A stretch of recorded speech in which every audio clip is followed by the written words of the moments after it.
What is up, my friends? My name is Echo Thrumi, and today I'm here with another episode of Clash Royale 101, where I break down every single card in the game and teach you how to use them both offensively and defensively. And today, guys, we are looking at the Elixir Collector. Before I get into any of that, I want to thank all of you for coming down to the channel. I really do appreciate you, and I want to thank Jimbo Slice for this footage that we're going to be looking at today. So the Elixir Collector, guys, it's not a building that is going to do any type of defense for you, really, and it's not going to attack, but what it's going to do is pump up some elixir for you so that you can build up a stronger push than your opponent. That is, unless if your opponent takes it out. Now, the Elixir Collector costs you 6 elixir to drop. Its production speed is 8.5 seconds, and it lasts for 70 seconds. That means, guys, this is pumping out 9 elixir, which is 3 elixir more than you invested to drop it. Now, keep in mind, if someone uses a lightning spell or a rocket from your collector, you're not going to be getting any elixir from it. But if they hit it with a fireball, you will still get a couple of pumps out of it, saving yourself a little bit of your investment. But really, you want to try and keep this collector alive as long as possible. Put it in a safe place, and we're going to get into that momentarily as we look at some of these replays and see how Jimbo plays his Golem deck with this collector. Now, the key to the Golem deck is building up elixir. Obviously, using a Golem or using 3 Musketeers is an expensive investment, so you need to be sure that you have the elixir to do so. The way that Jimbo normally will play is he won't drop a Golem most of the time until he has 2 collectors down on the map, or until it's double elixir time, of course. Now, me personally, before I know what my opponent's hand is, I'll often play my Elixir Collector right in front of the King's Tower. That way, if my opponent plays a card like the Miner, that Miner will be targeted by both of my arena towers. And you can see Jimbo did the same thing right there. So now if the opponent were to throw in a Miner, both of those towers would be attacking the Miner, and you will conserve quite a bit of health from that elixir pump. Now, guys, after you realize what your opponent's hand is, you can put those pumps behind your your arena towers if you like, if that's where you feel more comfortable with it. Now, this deck that he's playing against right here is kind of a pain in the butt. It's difficult to play against these spawners. You really have to always worry about this incoming push of troops. A little bit frustrating, and in this deck, Jimbo does not have a fireball or a lightning spell or a rocket, so really he's going to have to deal with all these troops just the way that he deals with it. Now you can see he has 2 collectors on the board. What I would expect to see here very soon, guys, is a Golem being dropped in, as soon as he can at least. Then that Golem can act as a meat shield as well and protect that lane.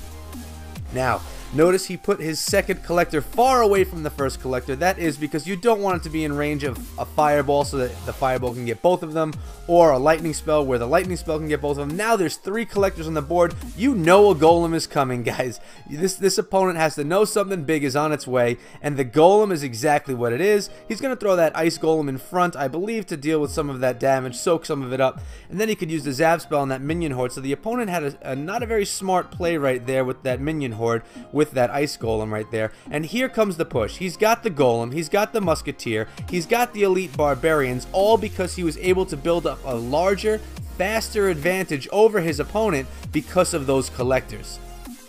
If the opponent had a lightning or a fireball, this may have looked a little bit different, but with this strong push right now, look at these elite barbs. You have that Golemite, that Mega Minion, all just tearing down everything in the path. There's 4 elite barbarians on the battlefield right now, guys. They're going to take that down, and they should just wreck this King's Tower right there, and that's exactly what's happened. And how did this happen?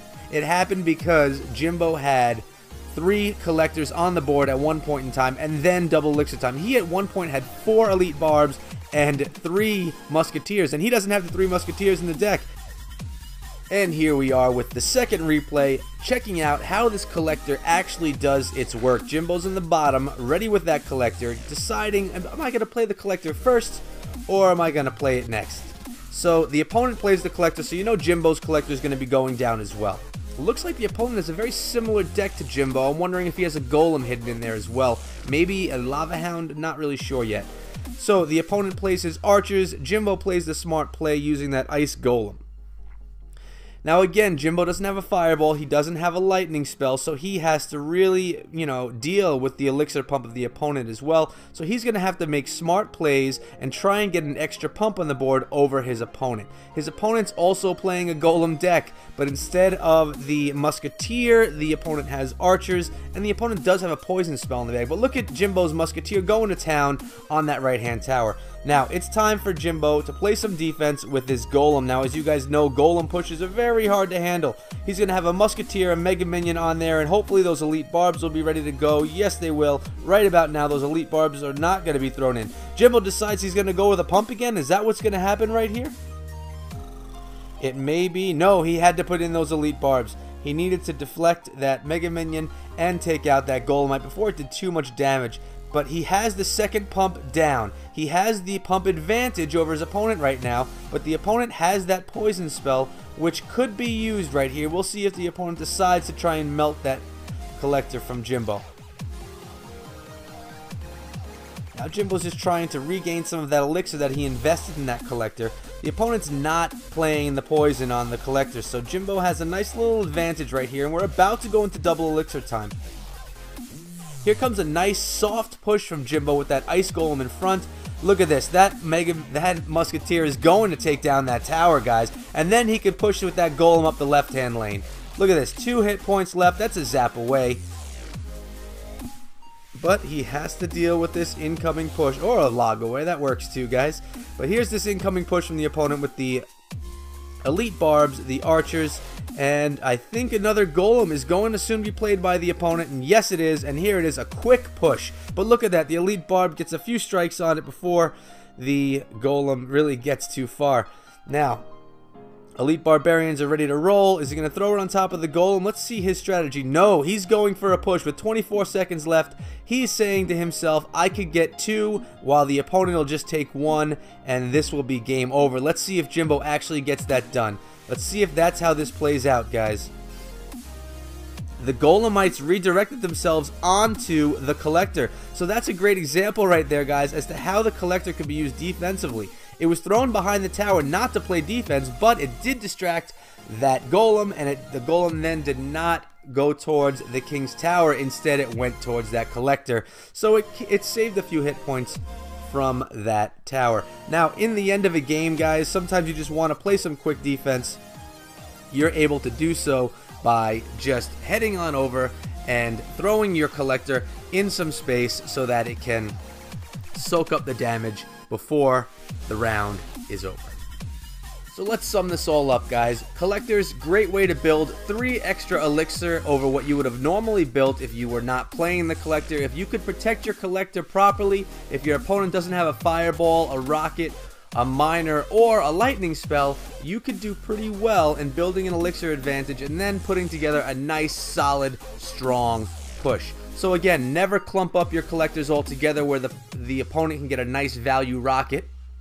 And sometimes you want to play it in front of your king's tower just until you know what your opponent's hand is. You don't want your opponent to be able to rocket your collector and one of your arena towers. That would be a huge advantage for them. So you want to make sure that you are safe, you know your opponent's hand before you start hiding your collectors behind your arena towers. I hope that you guys decide that you want to subscribe to the channel after watching this episode. My goal is to get every single card in the game an episode of 101. We have about 20 of them so far with a bunch more to go. And, well, hopefully we get there. And, guys, if you enjoyed this episode, smack that like button for me as well to show support. I really would appreciate it. And for all of you that don't already know, I come out with content every single day. Clash of Clans and Clash Royale. In the comments below, let me know if you use the collector, guys. I'll see you next time. Until then, be good.